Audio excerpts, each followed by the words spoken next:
Hello বন্ধুরা, সবাই কেমন আছেন? আশা করি সবাই খুব ভালোই আছেন। আমিও ভালো আছি। আজকে আমি নিয়ে চলে এসেছি একটি নতুন ভিডিও। স্বাস্থ্য উপকারিতা, শরীর কিভাবে ভালো রাখবেন, সুস্থ রাখবেন, সেটা খাবারের মাধ্যমে।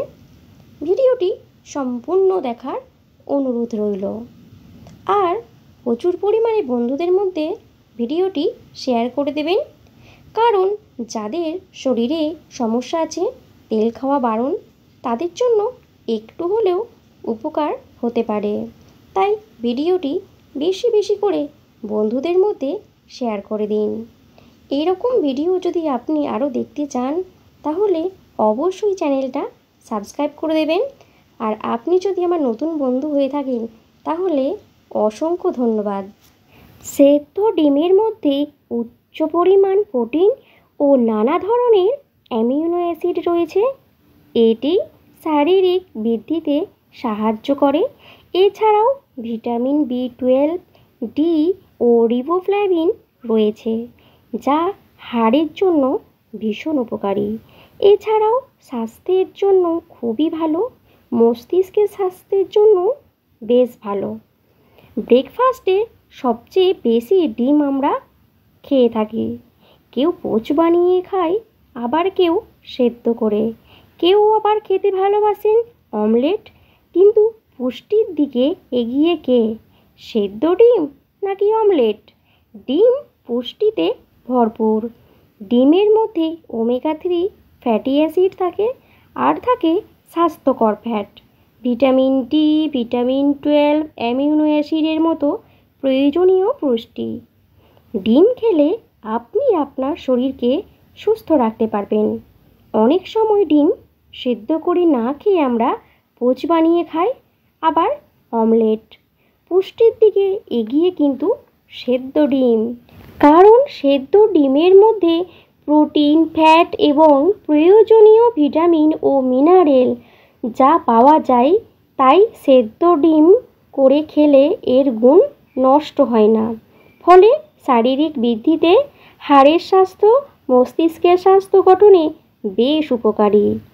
আর যদি অমলেট বানিয়ে খাই, তখন কিন্তু অমলেটের ক্যালোরির পরিমাণ বেড়ে যায় আর অস্বাস্থ্যকর ফ্যাট বেশি বেড়ে যায়। তাহলে কিভাবে খাবেন?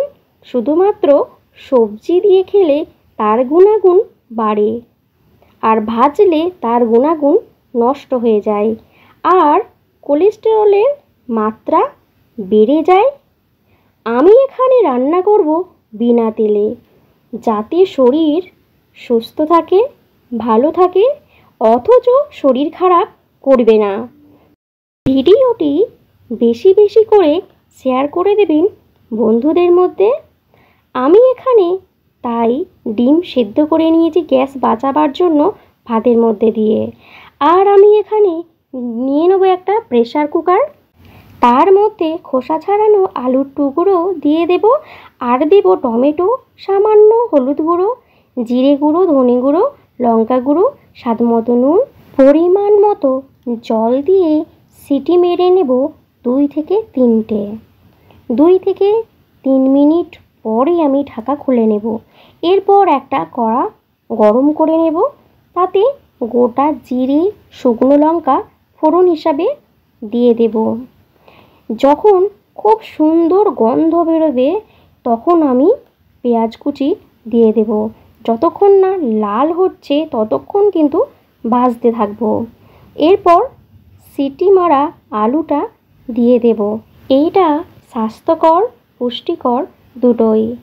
একটু ফুটে গেলে তখন আমি যে সিদ্ধ করে রেখেছিলাম ডিমগুলো, খোসা ছাড়িয়ে রেখেছি, সেই সিদ্ধ ডিমগুলো আমি এখানে দিয়ে দেব। এটা খুবই স্বাস্থ্যকর এবং সুস্বাদু খাবার।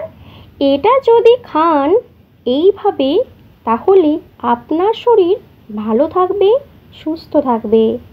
একবার যদি বানিয়ে খান, তাহলে বারবার ইচ্ছে করবে বানিয়ে খেতে।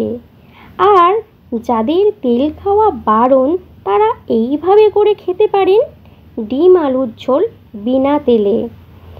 শরীরে কোনো অসুবিধে হবে না, যাদের গ্যাস অম্বলের সমস্যা আছে তারা যদি এইভাবে বানিয়ে খান তাহলে তাদের শরীর ভালো থাকবে। আমাদের মধ্যে একটা ধারণা আছে যে তেল মশলা না দিলে রান্না নাকি ভালো হয় না। এটা কিন্তু একদমই ঠিক না। এটা তেল ছাড়াই কিন্তু রান্না হচ্ছে।